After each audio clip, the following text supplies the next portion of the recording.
Hello everyone. Muraho mwese. We are so grateful this time to meet once again. Turanezerewe kuri inshuro none kuba twongeye guhura. So this is the grace of God once again to get a chance to listen to his word. Na amahirwe n'ubuntu bw'Imana ku nshuro yindi kuba twakumva ijambo ryayo. Some days back we spoke about the story of Jacob and Esau. Minsi ishize twasangiye inkuru ya Yakobo na Esau. And there we could see the secret about our sin, how the sin can be solved. Ahangaha rero harimo ibanga rirebanye n'ibyaha byacu ukuntu ibyaha bishobora gukemuka. Of course, in order to get rid of your sin, you have to know precisely what sin is. Murabizi ko kugira ngo ikibazo cy'icyaha cyawe gikemuke ni ukubanza no kumenya icyaha icyo ari cyo. But so many people, they try to repent their sins without knowing the exact sin or the exact problem. Abantu benshi bagerageza no kwihana ibyaha byabo batanabizi ngo ubundi icyaha ni iki cyangwa se ikibazo cyabo ni ikihe. And they end up being cursed.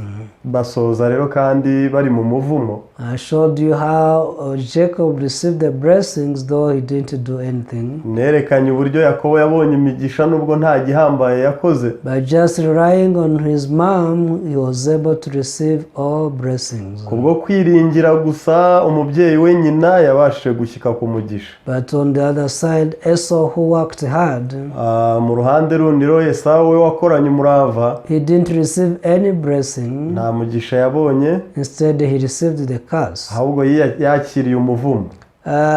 Let us read one verse or two verses in the story we read in Genesis chapter 27. Reka rero tugire imirongo nk'ibiri dusoma mu nkuru twakomojeho iri mu Itangiriro ibice 27.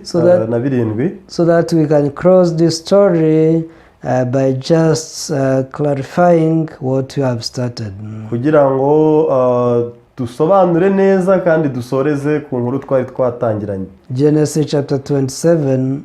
Itangiriro ibice 27. From verse 37. Uhereye ku murongo wa 37. I will read. Then Isaac answered and said to Esau, "Indeed I have made him your master, and all his brethren I have given to him as servants. With grain and wine I have sustained him. What shall I do now for you, my son?"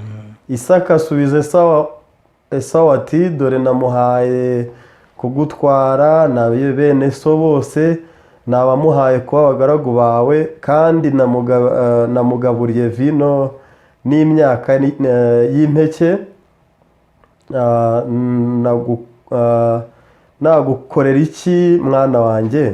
And Esau said to his father, "Have you only one blessing? My father, bless me also, O my father," and also lifted up his voice and wept. Esau abaza se ati, "Nta mugisha n'umwe usigaranye data? Jye nanjye mpesha umugisha data." Esau araturika ararira. Then Isaac his father answered and said to him, "Behold, your dwelling shall be of the fatness of the earth, and of the dew of heaven from above." Isaka aramusubiza ati, "Ubuturo bwawe buzaba kure y'umwero w'ubutaka, buzaba kure y'ikime kiva mu ijuru." "By your sword you shall live, and you shall serve your brother, and it shall come to pass, when you become restless, that you shall break his yoke from your neck." Inkota yawe niyo izakubeshaho, kandi uzakorera murumuna wawe, kandi nugoma uzikuraho uburetwa yagushyizeho. Yeah, we have read up to verse 14. Dusomye gushyika ku murongo wa 20. I want to tell you why Esau received the curse. Ndashaka kubasobanurira impamvu Esau we yabonye umuvumo. Some days back I met one reader, as I maybe told you before. Mu minsi ishize hari umudamu nahuye nawe nkuko nabivuzeho mu minsi ishize. And I was explaining about salvation. Ndi kumusobanurira agakiza icyo ari cyo. Yeah, she told me that salvation is stopping doing sins. Yambwiye ko agakiza kazi nko guhagarika gukora amabi. But I told her that is not true. Ndamubwira ntari ko ibyo si ukuri. Because if that was salvation, ndamubwira ngo ibyo biza kuba agakiza, either you or other people you know, abe wowe abe n'abandi waba uzi, even your pastor, no one could have received salvation yet. abe na pasiteri wawe ugushumbye, ubwo rero nta wakwakira agakiza niba ari ako ngako. Because no one has ever stopped sinning. Kubera ko nta n'umwe wigeze ahagarika uko gucumura. Why is it so? Kubera iki? Actually, the reason why people say like this, it's because they are ignorant about their true figure. Impamvu rero abantu bapfa kuvuga ibi ngibi ni uko nta bumenyi, batazi ishusho yabo bari bo. All of us, we are evil before God. Twese buriya turi abantu babi mu maso y'Imana. No one can do good. Nta muntu wabasha gukora icyiza. This was spoken in the Old Testament, even in the New Testament. Ibi byavuzwe mu isezerano rya kera be n'irishya. It's not that after we receive salvation we become good people and we do good. Ntago bisobanura ko kwakira agakiza ari uko umuntu ahinduka umwiza kandi agakora ibyiza. Because in Old Testament, even New Testament, the Bible says that we are evil, no one is good. Kubera ko isezerano rishya n'irya kera hose hagaragaza umuntu ni mubi nta neza ye. But people, they are deceived by Satan. Ariko abantu bo bashutswe na Satani. I told you one pastor who thinks that he is good.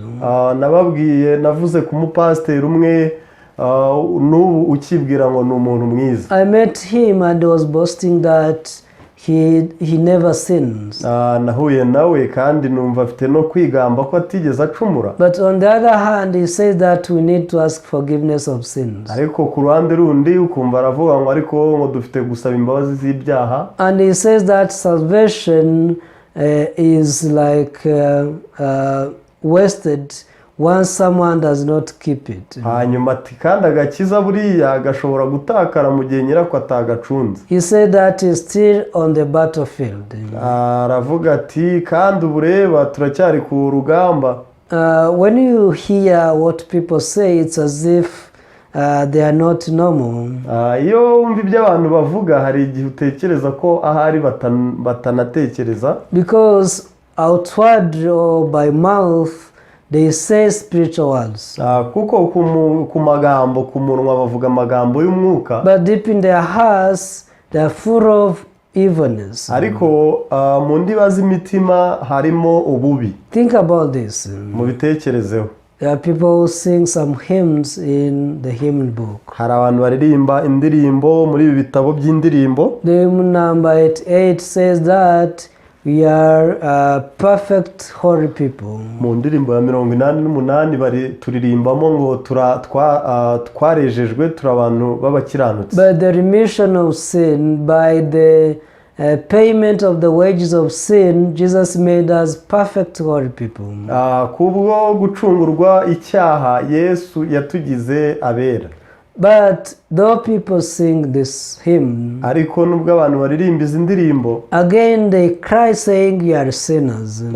Ku yindi nshuro barongera gutera amajwi baririmba ko ari abanyabyaha. Others say there is one day Jesus forgave my sins. Abandi bati hari umunsi Yesu yankijijemo ibyaha byanjye. That is a day to remember. Bati niwo munsi nibuka. But every day they remember their sins again. Ariko ku rundi ruhande bagahora bibuka ahubwo ibyaha byabo. Everyone, what is that? None se mu by'ukuri byo ni ibiki? People speak spiritual words. Abantu umunwa bavuga amagambo y'umwuka. But they don't believe deep in their hearts. Ariko ntibagire ukwizera mu ndiba z'imitima yabo. Even the pastor I met is like that. N'umupasiteri nahuye nawe nuko ashushe. I was very sad to hear him. Nababajwe no kumwumva. Because he cannot receive salvation unless he realized that he is a perfect sinner before God. Kubera ko we ntateze no kwakira agakiza keretse yazatahura ko ari umunyabyaha ijana ku rindi imbere y'Imana.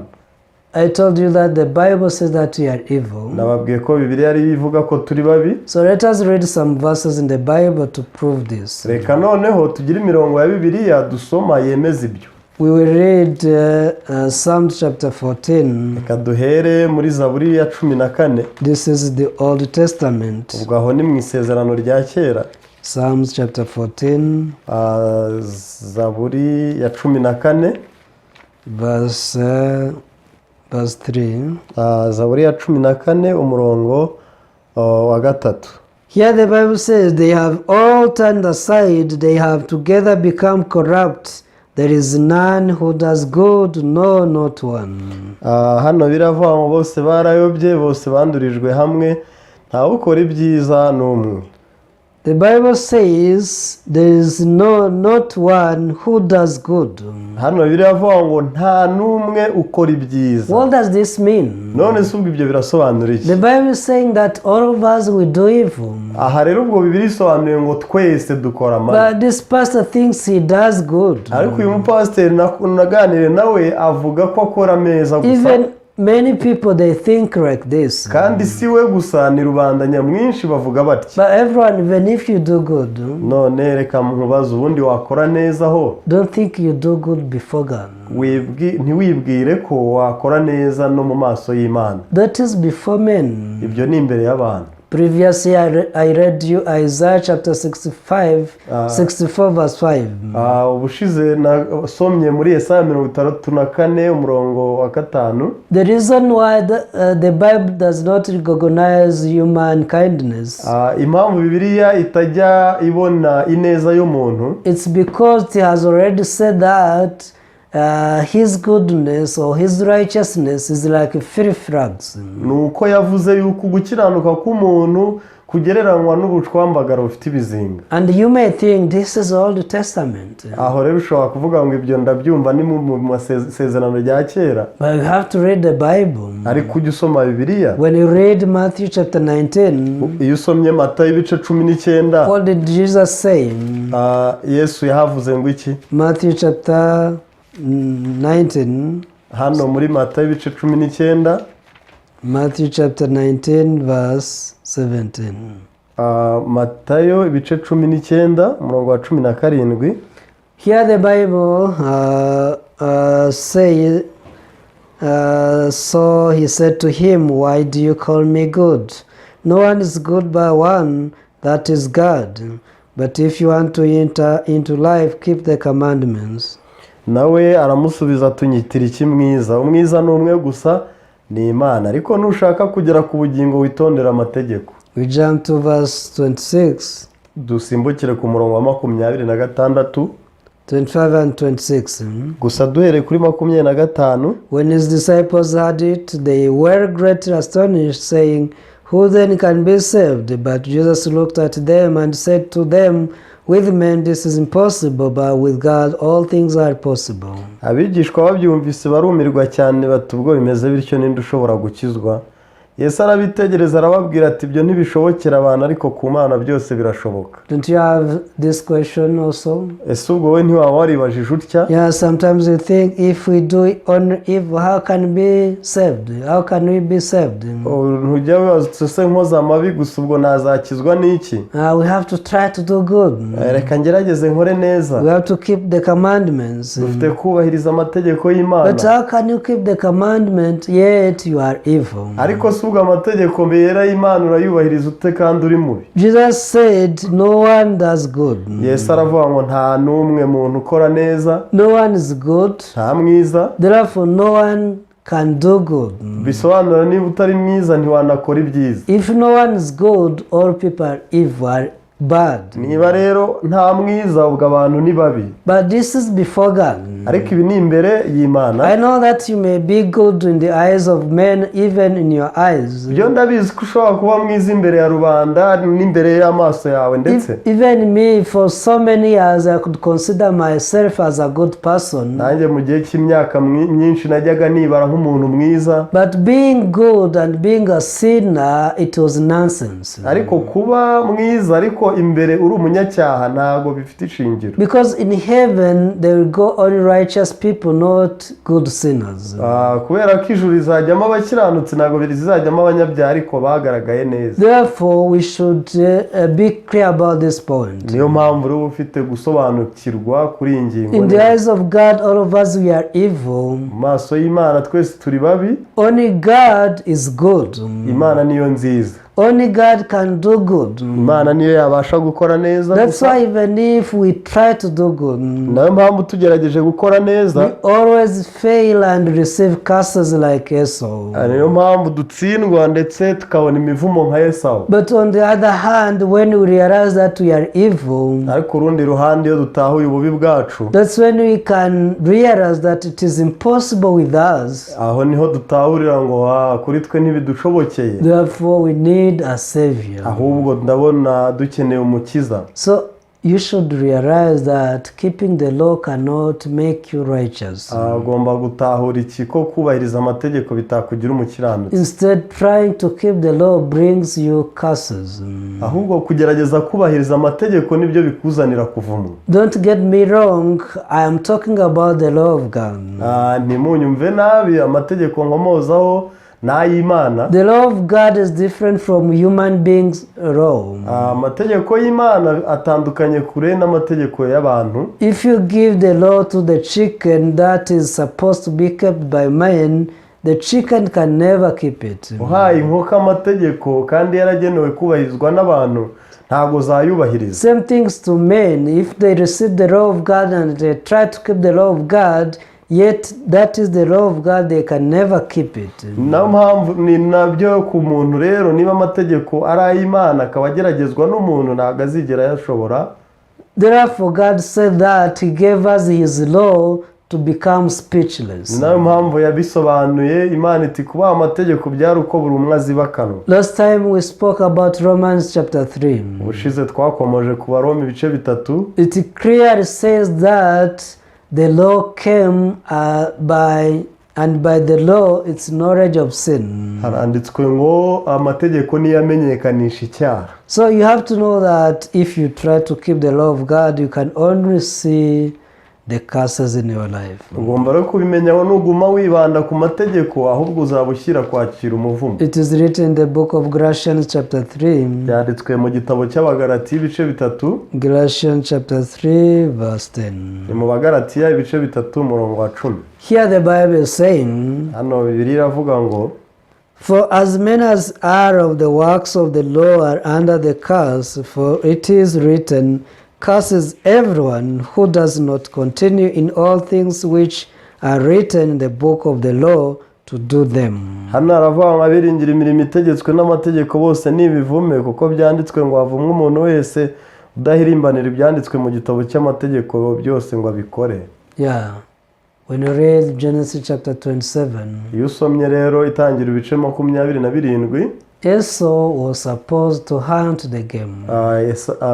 Esawu yagombaga guhiga umuhigo. But it was for what? ariko si umuhigo wari uw'iki? It was for his father to eat, but he delayed. wari uwo kugaburira se, ariko yarakererewe. Even though he tried to do it, it was too late for him to get the blessings through his works. nubwo yabigerageje byaratinze ko abona umugisha ushingiye ku mirimo yakoze. Therefore he received the curses. niyo mpamvu rero ahubwo yabikuyemo umuvumo. But Jacob, who realized that it is impossible with him, ariko Yakobo wari watahuye ngo ntibimushobokeye mbere hose, he was able to realize that there is another way through his mom. yabashe gutahura ko hari indi nzira inyuze kuri nyina. And he was able to receive all the blessings. nyuma abasha kubona imigisha yose. It is not of our works. ntabwo bishingiye ku mirimo yacu. Even Rebecca knew this very well. ibi rero Rebeka yaranabizi neza. When you read Romans chapter 9, iyo usomye mu Baroma ibice 9, let me tell you how Jacob was able to receive these blessings. reka nze nkomeze nsobanura ukuntu Yakobo yabashije kwegukana uyu mugisha. It's not because he lied as many pastors say, ntabwo ari uko yabeshye nk'uko abapasiteri bamwe ariko babibwiriza, but it was by the promise of God. ahubwo byakorekeye mu isezerano Imana yari yaratanze. After he learned that there was the promise for him to receive the blessings, amaze kwigishwa ko hari isezerano ari buboneremo umugisha, he received this blessing by faith. yakiriye iyi migisha mu kwizera. He went before his father by faith. yagiye imbere ya se mu kwizera, And he said, I am Esau, father. arangije aravuga ngo ndi Esawu data. I am your son who is qualified to receive the blessings as a son. Yaravuze ati ndi umwana, ndetse umwana wawe wujuje ibisabwa ko mbona umugisha. Not because I have done something well, si uko nakoze ibintu neza, but because you are my father. ahubwo kuri data, And the blessings of my father are mine. kandi imigisha ya data nanjye ni yanjye. So bless me, Father, Ngaho rero mpumugisha data, because I am your child, kuko ndi umwana wawe, because I received this promise. kandi iri sezerano nararyakiriye, And you are the one who promised me. kandi ni wowe watanze isezerano. And God promised this promise, so I have to receive the blessings. Kubera ko Imana yatanze rero iri sezerano, ni ngombwa ko mbona iyi migisha yasezeranijwe. Let's read verse 12 and verse 13 in Romans chapter 9. Turi busome mu Baroma ibice 9 uhereye ku murongo wa 12. Okay, starting from 10. Reka duhere ku murongo wa 10. And not only this, but when Rebekah also had conceived by one man, even by our father Isaac. Kandi si ibyo gusa, ahubwo na Rebeka ubwo yari afite inda atwitswe n'umwe ari w'Isaka sogokuruza. For the children not yet being born, nor having done any good or evil, that the purpose of God according to election might stand, not of works, but of him who calls. Nawe yabwiwe ngo umukuru azaba umugaragu w'umuto, nk'uko byanditswe ngo Yakobo naramwanze, naho Esawu naramukunze. Kandi yabibwiwe abana bataravuka, kandi batarakora icyiza cyangwa ikibi, ngo Imana iby'Imana yagambiriye itoranya bibeho bitavuye ku mirimo, ahubwo bivuye kuri yihamagara. Yes, it was said to her, the older shall serve the younger, as it is written, Jacob I have loved, but also I have hated, as we have read in Kinyarwanda. So when you read these verses here, nk'uko rero tubisomye mu Kinyarwanda, iyi mirongo iyo uyisoma, you can clearly realize that it's not of works. ubasha kubona bitamuruye ko bidashingira ku mirimo. Everyone, the blessings from God are not of works. Bavandimwe, imigisha y'Imana ntishingira ku mirimo umuntu yakoze. The salvation is not of works. Imigisha ntago, agakiza ntigashingiye ku migisha, ku bikorwa. I told the reader I spoke about Ariam. Nabwiye umudamu nakomojeho ngitangira. You know what? The salvation is the remission of your sins. Namubwiye nti dore agakiza ni ikurwaho ry'ibyaha byawe, ni ukubibabarirwa. You read the Bible. Jya usoma Bibiliya. In Luke chapter 1 verse 77, the Bible says that salvation is the remission of your sins. Muri Luka igice kimwe umurongo wa 27 aravuga ngo agakiza ni imbabazi z'ibyaha. And I asked her, what are your sins? None ndamubaza ngo ibyaha byawe ni ibihe? Are they ones you have already committed, or the sins you commit, or the sins you commit? Ese ni ibyaha wakoze, ni ibyo wakoze, cyangwa ni ibyo uzakora? Ibyaha byawe ni ibihe? She answered, the sin I commit. Aravuga ngo ni ibyaha akora. I asked her, ndamubaza, whose sins are the sins you have already committed? None se ibyo waba waramaze gukora byo birabarurwa kuri nde? She said, I remember also they are mine. Aravuga ngo ndibutse nabyo ni ibyanjye. And what about the sins you will commit in the future? None se bite ku byaha ushobora gukora imbere aha? They are mine too. Aravuga ngo nabyo ni ibyanjye. So I told her, yes, that is true. Ndamubwira nuko niko kuri. The sins you have committed already, ibyaha wakoze, the sins you commit today, ibyaha ukora, and the sins you commit in the future, they are the package of all of your sins. n'ibyaha uzakora hazaza byose ni ipaki y'ibyaha byawe. And Jesus said that he forgave all of your sins. Kandi Yesu yavuze ko yababariye ibyaha byawe. And he took away all of your sins. Kandi yigijeho ibyaha byawe yabikuyeho. Yes, when you think about this, you cannot see with your eyes. Rero iyo tuvuga ibi ntabwo ariko amaso yawe yabibona. But you have to remember that this is the truth from the Bible. Ariko ugomba kwibuka ko iba ariko kuri kwanditse muri Bibiliya. Once you believe God according to the Bible, uramutse wizeye Imana ushingiye kuri Bibiliya, you can't help but to glorify God who took away all of your sins using Jesus Christ. nta yandi mahitamo wagira uretse guhimbaza Imana yo yakuye ibyaha byawe byose muri Yesu Kristo. So as we read in Genesis chapter 27, nk'uko rero twabisomye muri itangira ibice 27, starting from verse 37, you can see how Esau received the curses. bihereye ku murongo wa 37 tubasha kubona ukuntu Esau yatangiye abona imivumo. Yes, apparently he didn't do anything bad. Mu bigaragara nta kibi ubona yakoze, because he tried to obey the word of his father. ko yagerageje kumvira ijambo rya se. He went to hunt the game. Yagerageje kujya guhiga umuhigo. He came back and cooked the savory food for his father. Yaragiye koko atekera si byo kurya nk'ibyo akunda. But when he brought the food, his father was already full. Ariko igihe yazaniraga ibyo kurya yasanze se yamaze kwijuta. His father could not touch his food at all. Ahubwo ibyo kurya yamuzaniye se ntago yigeze anabikoraho. Instead he cursed him. Ahubwo yamuhaye umuvumo. Because those who are under the law, they are under custom. Ibisobanura ngo abakishingikirije iby'amategeko ubwo bari mu muvumo. This is what Galatians chapter 3 verse 10 says. Ahangaha nicyo Abagalatiya ibice 3 umurongo w'10 havuga. So our flesh is already cursed. Rero kamere zacu zamaze kuvumwa. If we try to produce good things from our flesh, tugerageje rero kuzana ibyiza biva muri kamere yacu. if we try to go before God with our goodness, tugerageje kujya imbere y'Imana n'ineza yacu, we can only harvest the curses because our flesh is already cursed. Tubasha gusa gukuramo umuvumo kuko kamere yacu ubwayo niyo yamaze kuvumwa. But once we put down our thoughts, ariko iyo dushyize hasi ibitekerezo byacu, we are able to receive the forgiveness of sins, that is salvation, tubasha kwiyakirira agakiza arizo mbabazi z'ibyaha, which is the gift of God, kandi nanone ari nayo impano ituruka ku Mana, which was promised even before we are born. agakiza kasezeranijwe na mbere yuko tuvuka. So before Jacob did anything good or bad, he was promised the blessings. Mbere yuko Yakobo agira icyiza cyangwa ikibakora yari yarasezeranijwe imigisha. That's why when he got to know this, he was able to be free from his thoughts. Nayo mpamvu rero yabashe kubohoka ibitekerezo bye byose na mbere. I hope that all of you followers, you get free from your thoughts too. Niringiye ko mwabakurikiye mwazabohoka ibitekerezo byanyu namwe. Please receive the gift of God. Nabinginze mujye mwiyakirira impano y'Imana. I read one verse as we conclude. Nasoma umurongo umwe mu gihe dusoza. Ephesians chapter 2 verse 8 and 9. Efeso ibice 2 umurongo w'8 n'uw'9.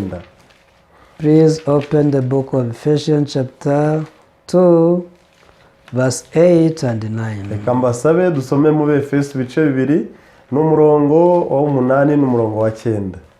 Verse 8 says, umurongo w'8 uravuga ngo, for by grace you have been saved through faith, and that not of yourselves, it is the gift of God, not of works, lest anyone should boast. mwakijwe n'ubuntu kubwo kwizera, ntibyavuye kuri mwe ahubwo n'impano y'Imana, ntibyavuye no ku mirimo kugira ngo hatagira umuntu wirarira. Yes, not of yourselves, not of works, lest anyone should boast. Byavuye kuri mwe, ntibyavuye no ku mirimo kugira ngo hatagira uwirarira. I hope that you realize this truth, niringiye ko watahura ukukuri, so that you can be free from your thoughts that has been binding you.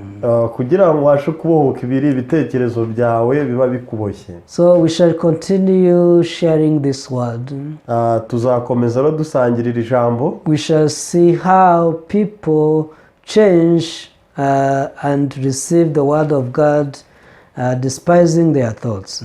Tuzabasha kubona ukuntu abantu bahinduka kandi bakakira ijambo ry'Imana nyuma yo guhinyura ibitekerezo byabo. That is what the Bible calls repentance. Icyo ni nacyo Bibiliya yita kwihana. To repentance is to deny our thoughts before the word of God. Kwihana k'ukuri ni ukureka ibitekerezo byacu mu gihe tugeze imbere y'ijambo ry'Imana. Jacob denied his thoughts before the word of Rebecca.